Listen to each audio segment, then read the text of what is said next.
Hello and welcome to What the F*** Just Happened Today, your essential guide to the daily shock and awe in national politics. I'm Joe Amditis. Let's get to it. It's Tuesday, February 27th, 2024.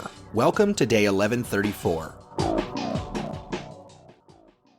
Joe Biden suggested that a ceasefire between Israel and Hamas could begin as soon as next week, saying talks were close but not done yet.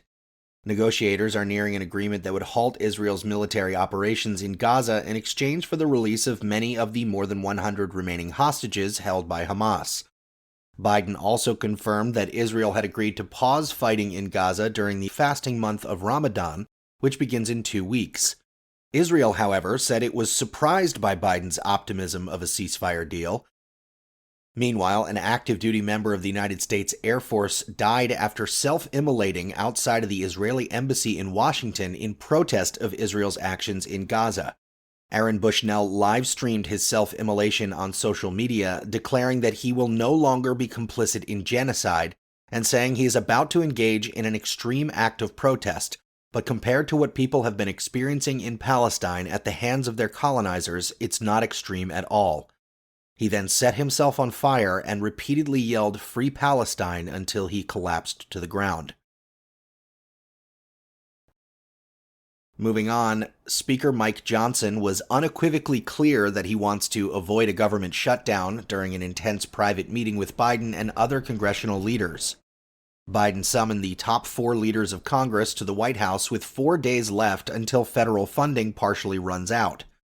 Johnson, who is facing pressure from Biden, Democrats, Senate Republicans, and the ultra-conservative wing of the House, said he believed that they could come to an agreement and that Republicans were working in good faith on spending negotiations. Aid for Ukraine, however, remains in doubt, with Johnson refusing to take up the $95 billion aid package for Israel and Ukraine that the Senate passed earlier this month. Johnson claims the Senate package does nothing to secure the U.S.-Mexico border, saying the first priority of the country is our border and making it secure.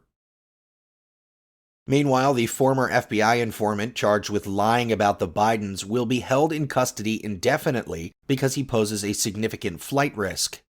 Federal prosecutors indicted Alexander Smirnov on February 14th for falsely telling the FBI that a Ukrainian energy company had paid bribes to Biden and his son Hunter. The bribery claim was a central part of the House Republican impeachment inquiry into Biden.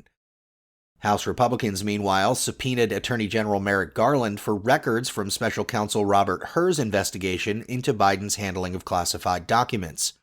The chairman of the House Oversight and Judiciary Committees linked the request directly to their ongoing presidential impeachment inquiry, which centers on allegations that Biden and his family engaged in corrupt business practices.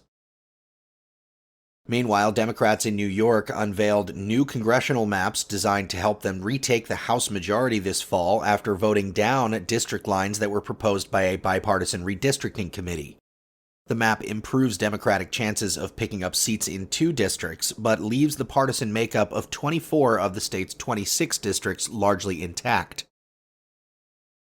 Democrats in the Senate also demanded a vote on a bill to federally protect in vitro fertilization and other fertility treatments.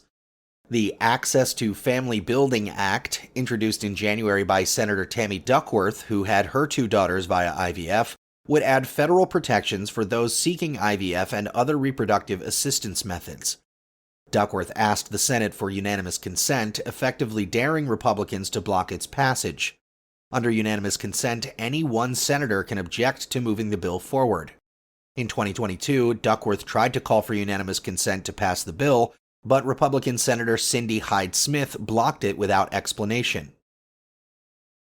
And finally, Republicans in the Tennessee House passed a bill to ban displaying pride flags in public school classrooms. The legislation was brought forth on behalf of parents who were concerned about the display of pride flags in the classroom. The bill would prohibit public schools from displaying flags other than the United States and Tennessee flag, and while the measure would allow schools to display the POW-MIA flag, a flag that represents a city or metropolitan government, or an official school flag among other exceptions, it does not explicitly prohibit the display of the Nazi or Confederate flags in schools. The vote of 70 to 24 sends the legislation to the state Senate, where a final vote could happen as early as this week. That's all for now. You can find the links and sources for all of these stories on the main website. And as always, visit whatthefjusthappenedtoday.com for the latest news and headlines. Until next time, I'm Joe Amditis.